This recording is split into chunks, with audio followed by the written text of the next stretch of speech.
Bonjour à tous et bienvenue dans cette nouvelle vidéo sur ma chaîne YouTube. Et on se retrouve aujourd'hui pour une vidéo spéciale, la vidéo bilan de ce Roland-Garros. La finale a eu lieu dimanche et le résultat est enfin tombé, mais je vais revenir un tout petit peu en avant.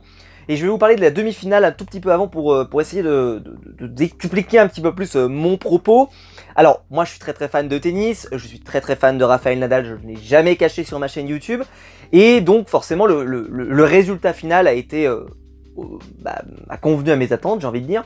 Mais tout de même, je ne vais pas forcément tomber dans le bravo, c'était exceptionnel, parce que je dois bien le reconnaître, j'ai été un petit peu déçu par cette finale. Mais revenons à ce qui s'est passé avant.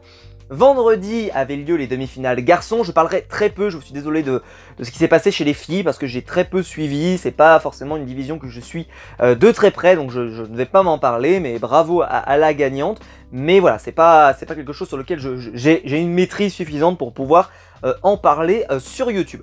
Alors que par contre, donc la demi-finale, donc il y avait deux demi-finales. La première qui opposait Rafael Nadal contre l'adversaire qu'il avait déjà battu il y a quelques semaines, quelques jours à Rome, Diego Schwartzman, qui avait sorti Dominic Thiem dans un des meilleurs matchs probablement du tournoi, qui est absolument génial. Moi je vous le recommande si vous ne l'avez pas vu, si vous arrivez à le trouver d'une manière ou d'une autre. C'était génial. Et on s'attendait à un énorme affrontement. On s'est dit que Schwartzman était peut-être la personne qui allait embêter Rafael Nadal sur ce tournoi. En tout cas, on pouvait l'espérer, on pouvait l'imaginer. Et ça n'a pas du tout été le cas. Il s'est fait complètement démolir pendant les deux... même si il a réussi quand même à tenir tête, il a quand même pu proposer certaines choses. Mais Rafa ne lui a pas laissé beaucoup d'espace, beaucoup de chance.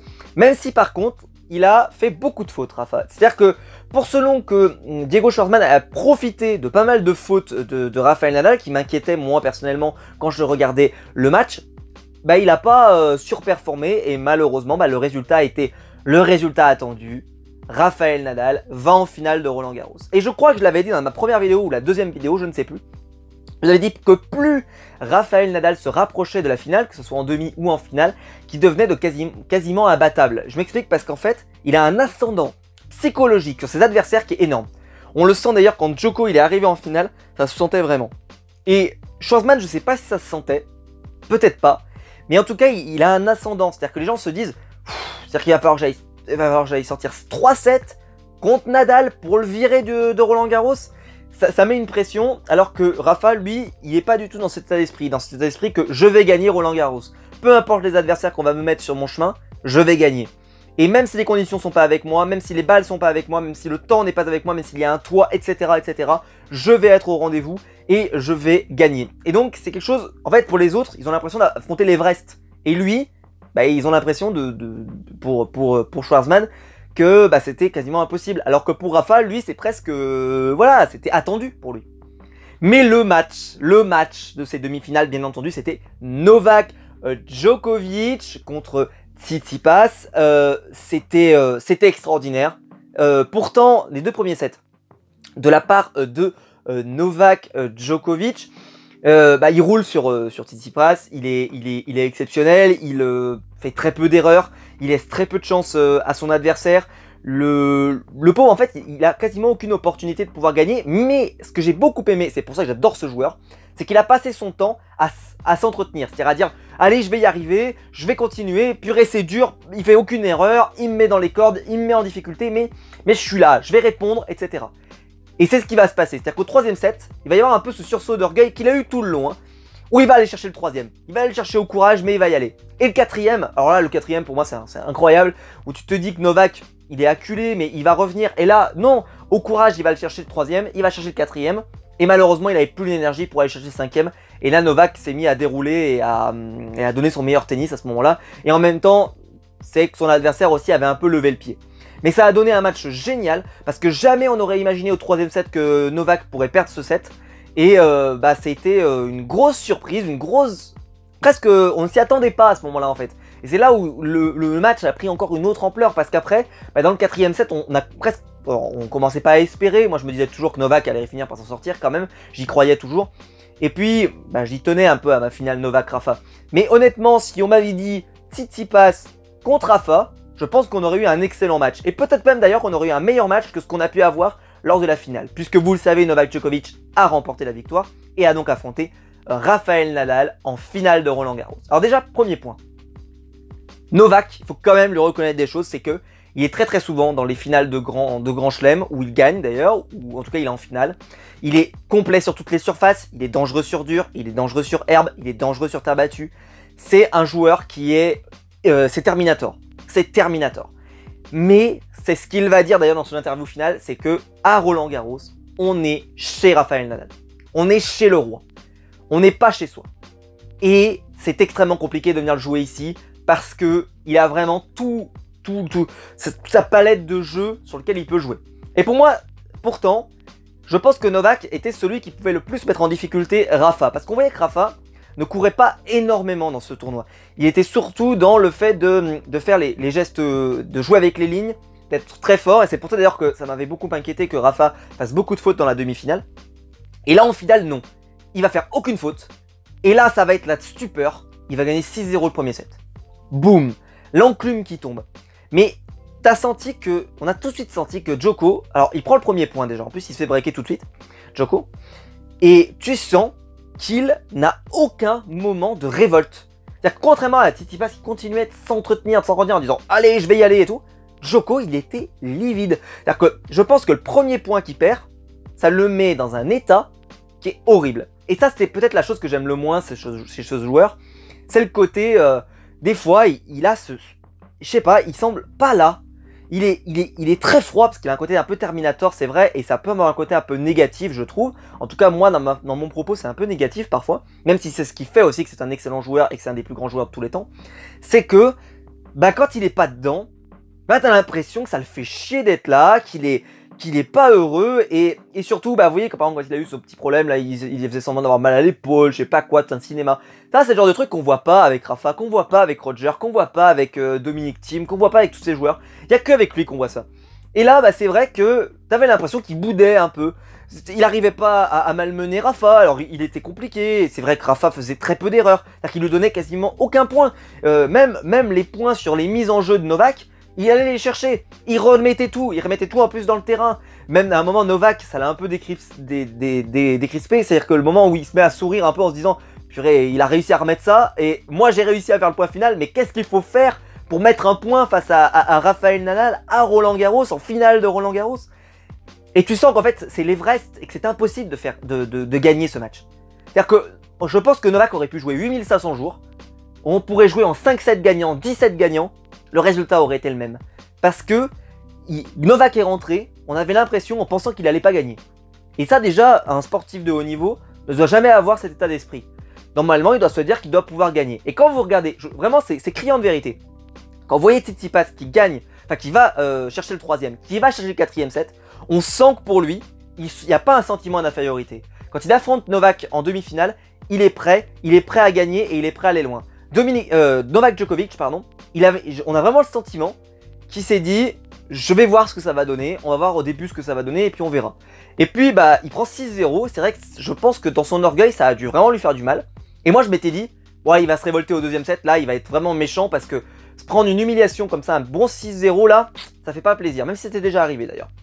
Et entre Rafa et Novak.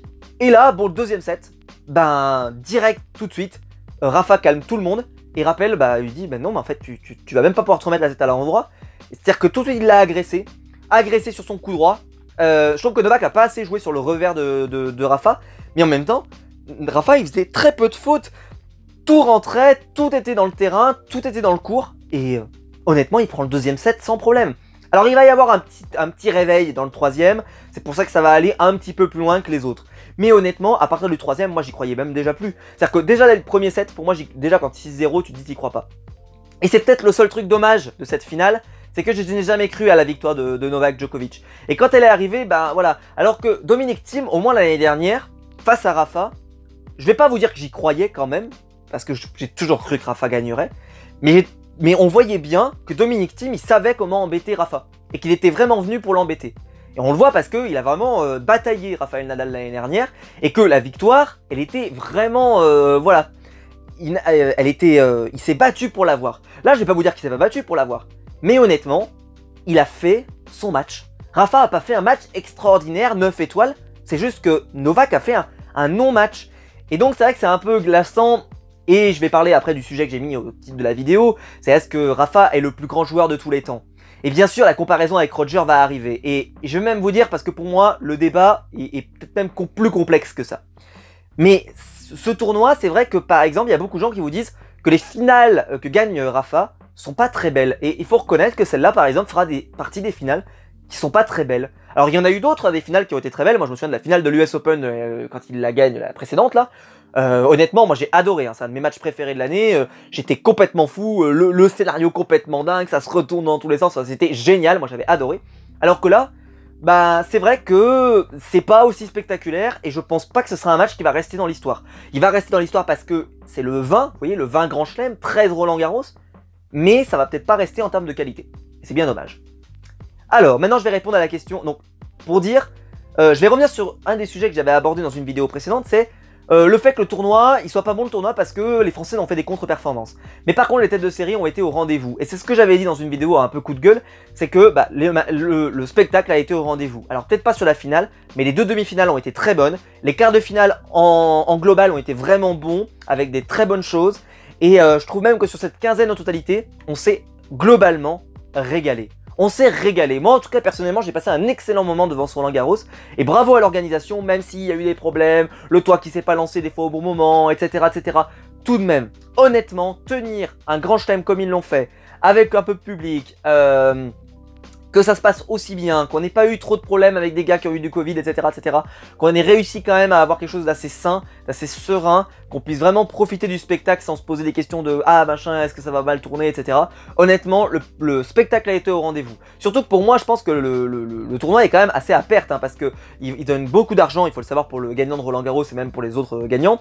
Et pourtant, bah, il n'y a pas de spectateurs dans les tribunes, donc ce qui veut dire que vous ne gagnez pas d'argent avec ça, vous gagnez que de l'argent par le deal télé. Est-ce qu'il y a beaucoup de gens qui ont regardé le tennis cette année? Je ne sais pas, j'ai pas regardé forcément les audiences. Ce que je pense, c'est que déjà, vu qu'il n'y avait pas eu de Français qui se sont illustrés, déjà ça n'a pas dû aider les audiences, à part pour les fans comme moi ou qui adorent le tennis et qui l'ont regardé vraiment parce que ils ont voulu voir du beau jeu et il y a eu du beau jeu. Mais je pense que voilà, ça a été un bon tournoi, mais est-ce que Roland Garros a vraiment, je parle de l'infrastructure, a vraiment gagné de l'argent sur ce tournoi? Je sais pas, mais en tout cas ils ont eu l'honneur de le faire dans les bonnes conditions, de faire de leur mieux, et ça ils peuvent en être fiers parce que ça a donné un très bon tournoi et ça a donné une très belle image de la France. Maintenant je vais répondre à la question.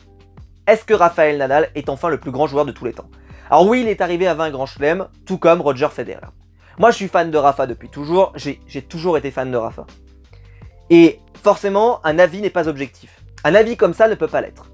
Moi Rafa c'est un joueur qui m'a fait rêver, c'est un joueur que je trouve absolument génial, et qui malheureusement a souffert pendant les premières années d'une image un peu de bourrin, et que Roger Federer lui aurait l'image un peu du beau jeu, du toucher de balle parfait. Et puis en fait, de moins en moins, pour ceux qui connaissent le tennis, on l'entend plus ça. Pourquoi? Parce que bah, Rafa il sait faire les amortis, Rafa il sait jouer en coup droit, Rafa il sait faire les revers, Rafa il sait jouer sur toutes les surfaces. Le gazon c'est vrai que c'est moins son truc, mais quand même, il sait jouer le long, le court, il sait jouer sur toutes les surfaces, il sait être bon sur toutes les surfaces, il a gagné un grand chelem sur toutes les surfaces.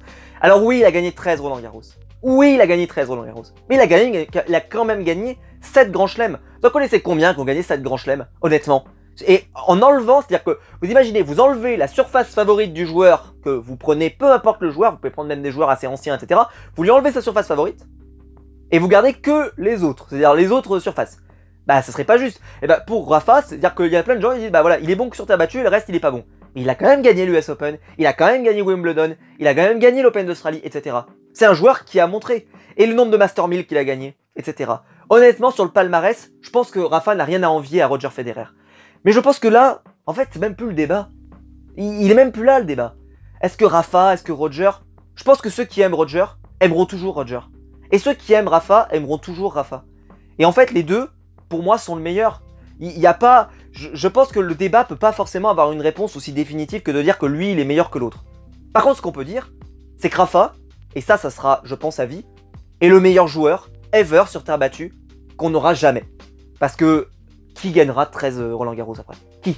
Et encore même 14, parce qu'il est fort probable qu'il en gagne un 14e. Qui va faire ça? Personne. C'est-à-dire que vous imaginez, il faudrait gagner 14 saisons d'affilée, pendant 14 ans, mais ça paraît impossible, improbable. Gagner le même grand chelem en plus, avec le même niveau de jeu, avec la même intensité? Non, j'y crois pas du tout. Donc je pense que déjà, il a un record là qui sera imprenable pendant les 10 prochaines années. Mais par exemple, Rafa a quand même des défauts. Bah par exemple, il a jamais gagné le Masters. Alors aussi parce que le Masters n'a jamais été joué sur terre battue. C'est quand même un monde, c'est-à-dire que vous avez les meilleurs joueurs de l'année qui se retrouvent sur un tournoi, mais qui ne se jouent que sur une seule surface, et c'est jamais la terre battue. C'est presque injuste en fait, c'est presque injuste. C'est-à-dire que vous avez un tournoi qui est censé décréter quel est le meilleur joueur, alors vous allez me dire, de toute façon il y a les points, etc. D'ailleurs Rafa aussi a ce défaut-là, c'est qu'il y a quand même beaucoup de jours de retard par rapport à Federer et Djokovic sur le nombre de jours où ils ont été numéro 1 mondial, et il faut le savoir, Rafa a souvent été blessé, a en tout cas eu beaucoup de blessures. Et en particulier au genou, au poignet, ça a toujours été difficile. Alors que Novak par exemple se blesse très peu.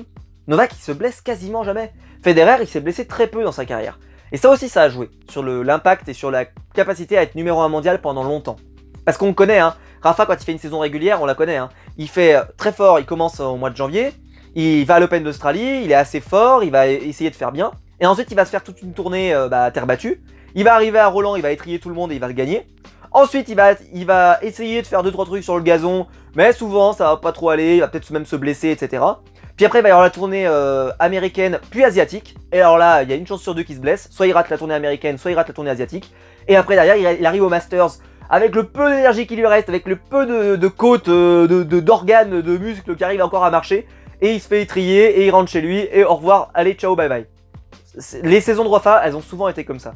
Et c'est pour ça qu'il a eu du mal à rester numéro 1 parce que souvent il a eu des vraies blessures, des trous d'air, etc. Et il suffit qu'il ait une blessure à un mauvais moment, en particulier vers Roland ou autre, bah là tout de suite ça avait une grosse cassure et ça lui faisait tout de suite des conséquences assez graves.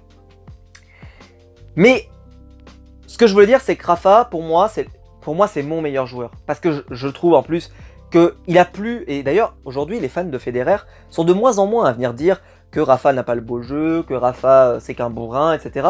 Ça on l'entendait beaucoup. Depuis 5-6 ans on l'entend plus. Hein. Parce que ils se sont rendus compte que, ah oui, mais il tient tête maintenant à tout le monde, sur toutes les surfaces il peut être intéressant. Et on l'entend plus trop parce que effectivement il a tellement développé sa palette de jeu pour justement protéger son jeu, parce qu'on disait tous qu'à 30 ans il pourrait plus jouer, il en a 33 et il en est à son 20e grand chelem. Et il est toujours là, et il peut toujours jouer à un très haut niveau, avec de l'intensité, avec de la puissance, etc. Tout ce qu'on connaît de Rafa depuis toujours. Mais avec beaucoup plus de précision, beaucoup plus de jeu sur les lignes. Rafa, c'est un des meilleurs sur son coup droit longue ligne, par exemple. Mais le coup droit longue ligne de Rafa, c'est une merveille absolue. Mais Federer, lui, par contre, voilà, comme je l'ai dit, c'est le côté un peu... Puis il y a un peu un délit de sale gueule. Federer, c'était le côté le Suisse, classe, etc. Qui bosse pour Rolex. Rafa, c'est pas le cas. Je vous encourage à aller voir si vous l'avez vu, mais moi, c'est une honte. Vous savez, la pub de Rolex qui était diffusée pendant le Roland Garros, ils font une pub sur Roland Garros, il n'y a pas une image sur Rafa. Il n'y a pas une image sur Rafa. T'as du Federer, t'as du Djoko, t'as plein de gens, t'as pas Rafa. T'as Jo-Wilfried Tsonga, t'as pas Rafa. Il n'y a pas une image. Ils vous vantent, ils vous disent oh là là, Rolex soutient le tennis depuis des années, Roland Garros, l'élite, je sais pas quoi. Il n'y a pas une image de Rafa. À Roland Garros, il n'y en a pas. Ils ont même montré des images après de Wembley, on sait qu'ils ont plus une tendance Rolex à être en alliance avec Wimbledon. Mais quand même, honnêtement, cette bande-annonce, moi, elle me choque terriblement. Mais de notre côté, voilà, Federer, c'est vrai qu'aussi, il a une grosse communauté de fans, il arrive un petit peu avant, il a aussi créé des choses, aussi c'est important, etc. Mais Federer, il va être très important, mais le problème, c'est que je pense que son record risque déjà d'être battu. Alors, il risque d'être battu déjà par Nadal, mais il y a Djoko qui arrive. Et pour moi, c'est lui la plus grosse menace. Parce que Rafa, lui, sur terre battue, il sera imprenable. C'est-à-dire que ça sera le plus grand joueur ever de terre battue, je l'ai dit tout à l'heure. Il sera imprenable. Par contre, le record de Federer, il risque de tomber. Et Djoko, lui, il risque de faire tomber les deux. C'est-à-dire qu'il ne gagnera pas un 13 grand chelem d'affilée sur un seul surface. C'est trop tard maintenant. Par contre, il risque d'en gagner plus. Parce que, je vous l'avais dit, mais il y a une moyenne. Nadal, il gagne un tournoi, un grand chelem et demi par an. Parce qu'il gagne en gros un grand chelem et tous les 2 ans, il doit en gagner un autre. Donc en gros, il gagne Roland et puis il gagne tous les 2 ans un US Open, un Open d'Australie, etc. Novak, lui, c'est une moyenne plutôt de 2 grands chelems par an, minimum. Et encore, on peut même monter plus. Parce que tous les ans, il arrive à nous faire un bon Wimbledon, il arrive à nous gagner un US Open ou un Open d'Australie, etc. Il nous prend au moins 2 grands chelems. Ce qui fait que tous les ans, il gagne 2 grands chelems. Donc il va assez vite. Et cette année, bon, ça va être une année un peu creuse. Mais les autres années, d'habitude, c'est une machine. Hein, et il va très très loin. Et si cette année, il n'avait pas été disqualifié à l'US Open, honnêtement, je pense qu'il était pour lui. Hein, on va pas se mentir. Et donc je pense que d'ailleurs, cette année aussi, il est encore favori pour en gagner pas mal. Ce qui fait que c'est peut-être Novak qui va être peut-être considéré comme le GOAT. Et pourquoi Novak, ça va pas être le cas? Pourquoi déjà Novak, il est disqualifié sur cette catégorie? Et c'est ce que je vous ai expliqué tout à l'heure. C'est que Novak, malgré ce qu'on peut penser de lui, malheureusement, il n'est pas apprécié. Il n'est pas apprécié, ça se voit. Même la foule a eu du mal à l'encourager pendant Roland Garros. Alors vous allez me dire, ce ne sont pas forcément des fans hardcore de tennis, mais quand même. Ils ont du mal à l'encourager, alors que pourtant, le public avait quand même peut-être envie que le match s'emballe, que le match devienne meilleur. Ils l'ont pas soutenu. Ils l'ont jamais soutenu. Mais parce que Novak a une mauvaise image. Il a toujours eu une mauvaise image, je trouve. Il a quand même essayé de l'améliorer en parlant français, etc. Surtout en France. Et honnêtement, il a une mauvaise image. Et pourquoi? Parce que justement, il a ce tempérament un peu de Terminator, un peu sans expression, un peu froid. Et c'est vrai que ça ne donne pas forcément envie de l'apprécier. Alors que Nadal, c'est l'espagnol, c'est le côté très... honnêtement, Nadal, c'est très sympathique de l'écouter en interview. Il est toujours très... Et puis voilà, c'est un beau symbole pour le tennis. Et Federer, c'est un peu le cas aussi. Federer, il a la belle gueule, le beau physique, il a toujours été, toujours un beau communicant, c'est quelqu'un qui a toujours eu une facilité à pouvoir s'exprimer, à pouvoir s'exprimer dans les médias, et donc ça joue aussi, ça joue dans l'image de son sport. Et Djokovic, même s'il en gagne 30 ou 40, je pense qu'il aura toujours un peu un délit de sale gueule en disant, de toute façon, oui, il est peut-être meilleur que les autres, il est peut-être plus complet que les autres, parce que lui, il est complet sur toutes les surfaces, mais en même temps, j'ai pas envie de dire que c'est le meilleur joueur. Et je pense qu'on est plein comme ça. Même si on aime Djoko et qu'on le respecte et qu'on respecte ce grand joueur, et qu'on l'a toujours respecté. Et je connais pas de joueurs qui ne l'ont jamais respecté et qui le respectent pas. Tout le monde respecte Djoko. Mais honnêtement, pour moi, même s'il venait à le battre lui aussi, je pense qu'il y aura les gens qui vont vous dire que c'est le plus grand. Mais je pense que ça sera moins facile que de trouver des gens qui vous disent que Federer est le plus grand. Ou surtout que Rafa est le plus grand. Parce qu'aujourd'hui, Rafa, il est un peu en train de retourner un petit peu le veste de tout le monde.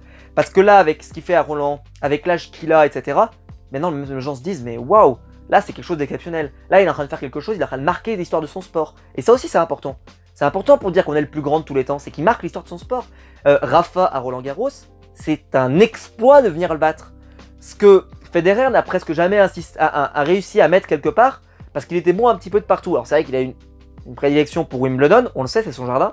Mais tout de même, il semblait, je me suis jamais dit, Federer à Wimbledon, il est imprenable. Rafa à Roland Garros, il est imprenable. Et ça aussi, c'est important pour le sport en règle générale, parce que ça veut dire que dans 10, 20, 30 ans, quand ils auront tous les deux arrêté leur carrière, je peux vous dire que les victoires à Roland Garros de Nadal, on va en parler pendant longtemps. Peut-être même qu'un des cours centrales de Roland Garros s'appellera le cours Rafael Nadal, on peut pas savoir. Pour l'instant, il s'appelle toujours Philippe Chatrier, mais peut-être qu'il s'appellera Rafael Nadal un jour, parce qu'il a tellement marqué de son empreinte ce tournoi. Il en a fait aussi le tournoi le plus prestigieux potentiellement, parce que, au-delà du fait que ce soit un grand chelem qui va faire 2 semaines, avec des sets à 3-7, enfin des victoires à 3-7, c'est qu'il faut, tant que Rafa est sur le tournoi, qu'il n'est pas blessé ou qu'il n'est pas éliminé, c'est le tournoi de Rafa. Et tant qu'il n'est pas tombé, il faut le faire tomber. Et ça, c'est un exploit incommensurable du sport, et bravo à lui, quoi. Voilà, dites-moi vous ce que vous en pensez de ce que je vous ai dit. Moi, c'est vrai que pour moi, Rafa, il va devenir le joueur le plus grand de tous les temps. Il l'est déjà pour moi. Mais je pense qu'il va convaincre de plus en plus de gens, plus le temps va avancer. Et d'un autre côté, il y aura toujours les fans de Federer qui trouveront qu'il a toujours le meilleur jeu, qu'il a toujours la patte, le style, etc. Et ça se commande pas en fait. Moi, j'aime le style de Nadal parce que je trouve que c'est un style de battant, c'est un style qui a jamais rien lâché, c'est quelqu'un qui a su évoluer, se faire évoluer son jeu tout au long de sa carrière, selon son physique. Au début, il misait beaucoup sur la puissance, sur son coup droit ravageur, et puis ensuite il a commencé à travailler sur les lignes, sur essayer de jouer du court, du long, de créer les décalages, de faire courir ses adversaires, etc. Et il a commencé à développer ses points forts qui étaient pas encore ses gros points forts qu'on connaît aujourd'hui. Il en a fait des points implacables. Et ça, c'est peut-être la force aussi que c'est un très grand joueur, et que c'est peut-être le plus grand, parce que c'est peut-être celui qui a plus su évoluer avec le temps et devenir de plus en plus intéressant. Et plus les années ont avancé, plus c'est devenu un joueur complet. Et aujourd'hui, moi, je réfute totalement l'argument de dire que c'est un joueur qui n'est bon que sur terre battue. Parce que c'est pas vrai. C'est un joueur complet aujourd'hui, Rafa. Et il l'a montré, je trouve, dans ce Roland. Même s'il aime, même si on s'est sur terre battue, mais je trouve que dans son style de jeu, dans les amortis, etc., c'est un joueur complet et il mérite le titre du plus grand joueur de tous les temps. Mais comme je l'ai dit, c'est subjectif et il y a Novak qui arrive et je pense que lui, dans le palmarès, il risque d'avoir le titre un peu de joueur le plus capé de tous les temps, le plus grand de tous les temps. Mais je pense que dans l'image et dans l'esprit des gens, il sera quand même en dessous, Novak. Je crois que je peux me tromper, mais je pense qu'il sera en dessous. Voilà.